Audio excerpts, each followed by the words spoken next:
when I started in '73, I think my rate was being charged out, or was to be charged out at maybe $45 an hour. But the firm that I was with, Bill Womble here tonight, was a gentleman that hired me out of law school. And what that firm did for some really significant clients was, I didn't think it was unique at the time, but it appears to be now, and that is that they really made the associates available to the clients to handle smaller matters for sometimes no fee, and I'm talking about on the defense side, or certainly a significantly reduced fee in order to hold on to those clients. Now, the cost of the associates is so much greater now that it's probably largely prohibitive to be able to do that. But back then, we weren't making enough money in the day job to be able to make a difference. And so they would provide us with an opportunity, which I didn't appreciate maybe at the time, but I soon did after a few years. We were trying cases every month. We were at the courthouse every week, and we talked about lawyers not knowing each other. George Bramlett and I and others at this table were down at the courthouse, Dick Sales. We were always there. We had no choice but to know each other. Bill Dawson and others. And so we were there all the time because we had lots of cases. We were down on Friday afternoon, the docket call, Monday morning down there waiting to see what we're going to be, where we'd be called or whatever. And once a month, you expected you were going to try a case in the county court or something. It was a small case. But the law firm made the conscious decision that we want that business enough that we're going to provide these young people an opportunity to go down there and try your cases. They might have been over 10 or 15 or 20 or 30, 50, $60,000, but we tried one after another of them all year long, such that after a few years, you've tried enough cases, you can be board certified in civil trial law. I, for one, am concerned about the change in what we heard from Judge Ferguson say, fewer cases being tried, and that how are our young lawyers, our mid-level lawyers, how are they ever going to be board certified? If they got to try 20, 25 cases to verdict, how are they going to be able to do that in the environment we practice in today?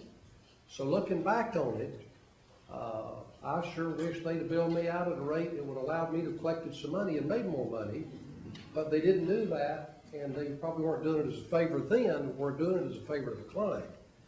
But they enabled those of us that were young lawyers to go to the courthouse and learn what it means to get your teeth kicked in and be told no, and learn how to smile after that happened. And maybe graciously accept it and say, well, I'm glad that happened. But after 5 or 6 years later, you get to be board certified from having tried 20 or 25 cases. I don't know what it was then, I have an idea now. And you look back on it and think, what favor they did me. So that's one of the changes I've seen, is that with the cost structure of people that are working for you, I think we're doing, in some ways, a disservice to the young people who want to become great trial lawyers and try cases.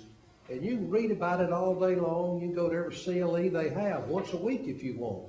But the only way you're going to learn how to try cases is they say, get ready, and the judge call you up, and you got to go over in front of that veneer panel and start doing it. And for those of us that have tried a lot of those cases like that, we know that had we not had the opportunity to do it, we wouldn't have been able to have done it, and hopefully successfully over a long time, and learn the craft, learn the art, learn how to do it, such that today, when clients have more meaningful matters, they call upon us to give us a shot at helping them be successful in the courtroom. That's one of the ways that has changed, that I think that we're hurting the profession. I think some of the guys said, where are we going to be going forward? What's the next generation going to be? You think about the number of lawyers in your firm, and you ask yourself, how many of the lawyers in your firm have tried more than 20 jury cases? How many tried more than 50? How many tried more than 100? And you think about the number of lawyers, and the numbers are few that have done that, and you wonder how they going to represent ExxonMobil or EDS or these other companies in these great disputes that are going to be coming down the pike, if you will, as Charles said. You just don't find as many available to go do it as once were. It's one to say you tried many cases. Ask them how many times you struck a panel in the last year. How many panels you struck in the last 5 years. and then all of a sudden you get some gas for air. But having said all that, that's the way that it's changed, that I think has not been so good for our profession.